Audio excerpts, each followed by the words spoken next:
and I'll talk to my guests. And he was so gracious to come and give you so much information. If I were you, I would go right now, grab a pencil, a pad of paper, and write all this information down, because he is like the guru of social media. He really is. I mean, I take notes. He started out as an aeronautic engineer. He's done criminal justice. He was a former Boston police officer. He has degrees from NYU, a bachelor's from Northeastern. He even has some certificates from Harvard. And he's a producer, director. He's on the board. I mean, I'm getting breathless. He also is a social media specialist. And I had to grab him because I know you needed to hear it. You're my viewers, and you needed to get this information. A major project he's done. I don't want to forget that. Stick Fly and Trip to Bountiful. Let me introduce to you Ted Lewis. Thank you. Thank you very much. Wow. I had to look That's around. A mouthful. I had to look around and see what you were talking about. Well, thank you for having me. Oh, thank you for coming. I know, I understand that in our lifetime, we just do things. We just do what we like to do. And when we look around, it's like, did I do all that stuff? Mm-hmm. Is that me? Yes, it's you. Well, the truth of the matter is, yes, I did. And I was asked one time, how did I do it all? And I said, at great sacrifice. I had to use my own money to do a lot of traveling around the country to get the training and attend seminars, things like that, to meet the people and stuff like that. I owe a lot of this here to my mother, who really gave me shape and the road to travel, and various other people, Bob Egloff, Monty Zucker, and people like that. And it's a passion, it's a commitment to bring something to society, to leave a legacy for my kids, and to do whatever I can to make this a better world. And that's where the journey begins. Wow. And is that why you use Mark 9:23? Because I see that when I'm like Googling you, and I'm like, what does that mean? What does that mean to you? That is my war cry. And Mark 9:23 is, as a man believeth, so is he. As a village creates a vision, so is it. And you find it in the Bible. I actually saw that on a building in New York City once, and I was wondering about it. I've never forgotten it, and that's where it comes from. Wow, wow. So I don't want to talk too much, but I wanted people to know, a little bit about who you are, because I think it's important that people know that I think information, people think, kids think that information just drops from the sky. And they look at it and say, oh, he's riding a Mercedes, I want one. But they never see the journey, what it takes to get them there. And I think it's so important for people to know that it just didn't drop out of the sky. There was hard work behind it. A lot of hard work. I was a bodyguard for Reverend Ike. Is that right? Yes. And I was listening to him speak, and he talked about coming from the position of power. He said they wouldn't listen to me if I drove around in a VW or something like that, or a jalopy. He says I have to have a couple of Bentleys and things like that, and dress very flamboyant, things like that. And then I said, I think he's got a point there. That is not my way. I'm not going to rock stone, diamonds on the fingers and things like that. I let my word be my shield. As I say to people, allow me to fail. If I say something and you find it's not true, come and tell me. Right. Okay? But give me a chance. Right. So when I retired from the police department, it really was an opportunity to do what I've always wanted to do. And the first thing I wanted to do was go back to school. And while visiting my son in New York, I saw a poster for NYU. And that was the beginning of the journey. I met Nelle Nugent, who is one of the, was my professor, as well as rated as one of the most prolific female producers on Broadway. And just to hear her speak and these contractual agreements roll off the top of her head, and at the end of the course, she said, you know, here's an opportunity to keep in touch, which I did. And that was my invitation to Stick Fly, which was co-produced by Alicia Keys. And I ended up doing social media promotion through the Massachusetts area and my contacts in New York and various other places. From there, I went to Peter and the Starcatcher, shooting commercials for other Broadway productions, and now Trip to Bountiful. We've done 5 commercials for Trip to Bountiful. It's the most fascinating thing I've ever done. I've been in the movies also. I did Blown Away with Tommy Lee Jones, Jeff Bridges. Wow. I've done a number of commercials for the Marine Corps as well. By the way, I'm a veteran, United States Marine Corps.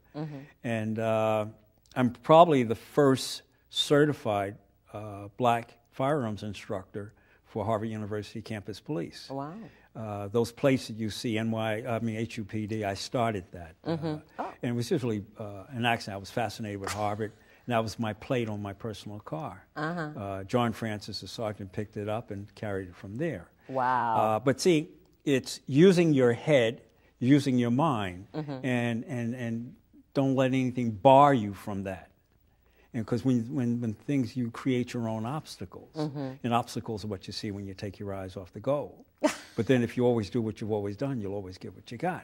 Wow. So the thing now is, what do you really want to do? And I got involved in social media because I have the gift of gab. That's okay. I ran for the Senate here in Massachusetts. Is that right? Yes, in '91, right. Wow, I didn't know that.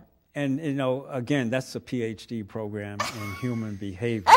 I learned a lot, and they taught me a lot. It was fascinating, and it was an experience that I'll always cherish. And I use that experience to promote Broadway productions now. And not only do I do Broadway productions, but I'm also director of photography for the Table Critic, which is a cooking show. And what it entails to be a social media person is a lot of reading. You have to read. You have to really read. And stay abreast of what's going on. When do you sleep? Do you? I live on cat naps. I pull all-nighters, which I learned from Harvard students. I was a student at Harvard in the graduate program. I didn't complete it because it was reading intensive. And being a police officer and doing that, it just didn't work. But for the social media. The social media aspect is learning human behavior. And I studied a lot of psychology about people and behavior and things like that. And it's applying what you know to engage, which is to get you into the door, to develop dialogue, which keeps you in the door. And then if you say something inspirational or something of value, that person may repeat it to a friend, a family member, and now you got death. And that's what it's all about. There are 3 major websites for social media. Of course, the number one is Facebook. Then you have Twitter, and then you have LinkedIn. And there's a host of blogs, photo blogs, word blogs, all this here stuff. But if anyone has proved the value of social media, it was our president, Barack Obama. Because that's what got him into office. He was able to tap into something that other people were probably aware of, but didn't give it credit. And he did it. He tapped into a lot of young exactly. people and young voters. Right. Because they do that. Facebook. Exactly. Everything that goes on, they email Facebook their friends. Like a horrible thing happened. Not to get off the subject, but a horrible thing happened. The guy that fell off the ship, before he had probably fell in the water, they were actually tweeting it. And somebody said, "Wow, look, it's it's being tweeted. So you're saying that the three are LinkedIn, Facebook, and tweeting. Twitter. I'm not saying it right. They call it tweet. Right, you tweet. I'm a tweet. I don't tweet, but I think I probably need to. Well, the thing is, it's part of the whole marketing scheme. Understand one thing, that social media is a tool. Mm-hmm. It's another tool in the tool bag with the wrench, the screwdriver, and things like that. It's another pair of pliers, maybe a different makeup, something like that. And you're going to use it to attract someone. Mm-hmm. And hopefully through that attraction, they will purchase or buy into what you're selling. Mm-hmm. So the thing is, in terms of what I do for Trip to Bountiful, when we were shooting the costumes, I learned some things about Cuba Gooding Jr. That, he had a 34-inch sleeve and a 16-inch neck. And so I put it out. So people say, well, I'm not really interested in that. I said, that's okay. But guess what? This person is. So I went to that person. And then we started talking about that. How did I find this out and stuff like that. And then we started talking about the production. Look, let's not talk about it. You got to come see the production. So I got to talk about how to get from where you are to New York City. I got to talk about discounts on buses, group discounts, all this here stuff. I just put out a whole bunch of discounts for the production in the middle of the week. And some people can't travel that way, but some people can. Right. But the thing is, some people will take off anyway. Right. And they will go see it. Right. It is I'm calling this a historical production because Cecily Tyson is in it. And 79 years old. Wow. But when you see her, she looks good. We were nominated. We were nominated for 15 awards. Wow. And we've taken 5, and she's the one who took them.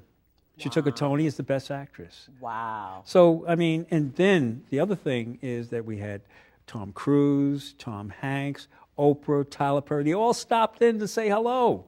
And we got pictures and things like that. That is part of the marketing strategy, that when you have what's called a hook, it's that main character, that main actor, that brings that to the theater, you send it out and people will go see the production for that. Because they like that type of person. Now, say if it was, say me, take for instance, an author.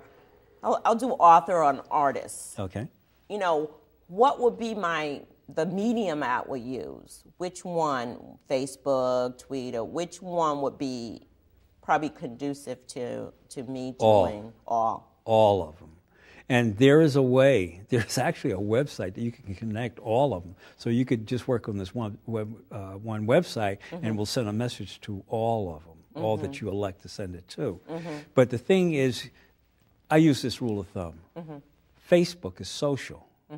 LinkedIn is business. Twitter could be either or, depending on how you want to generate the message. Right. But it's different demographics. And that's another thing, too. You have to know who's interested or who reads, what demographic reads this type of book. Or a novel, or as John Fahey about churches. Okay, some people are just interested in churches. I wanted to travel throughout the South and photograph Southern churches. They're like college campuses. They were amazing. And so the thing is finding out which demographic. We already know that the white female controls Broadway. She decides where she's going to get the ticket, how she's going to get the ticket, and she tells her husband, boyfriend, significant other, we're going to this here play. So we already know that. The demographic, the analytics is already there. Done. So what you have to do is find out who does that, and you can go onto the internet and you can Google it, who reads certain things, and it'll give you some information. Then based on that, then you have to start generating dialogue. You have to start talking about your book on all the websites and talking about it. And then you may want to create a video of you reading, or if you can get it, an actor reading your work. Stories. Right. And like Sister Virginia, who became very famous as a nun, and her paintings because President Nixon fell in love with it. And that's why we have the gas tank, who elected to paint the gas tank. And I mean, unfortunately, she's passed away. I met her before she passed away. Phenomenally fantastic person. And, but, you know, this is, you got to think. You got to think like, you know, what would make me interested in reading this book? And then you got to find like people, and then you start tweeting, you know, oh, so-and-so, like I did, well, for John, I promote John's show also. And I said, John, interesting thing happened. Between the airing of your show and when I put it up, 127 people went to YouTube to look at your show. And then I said, okay. And then I looked at it again the next day, and it started to get higher and higher. Right now, it's up to 567 views for one of his shows. So, I mean, this is what you got to look at, you know? And because of the software that they have today, they could tell you almost if you get excited when you're in your breath, when you're reading the book. I know. I was thinking about. I was looking at I think a Walmart, and they were almost can tell who buys what, when, where, and how. And it's like they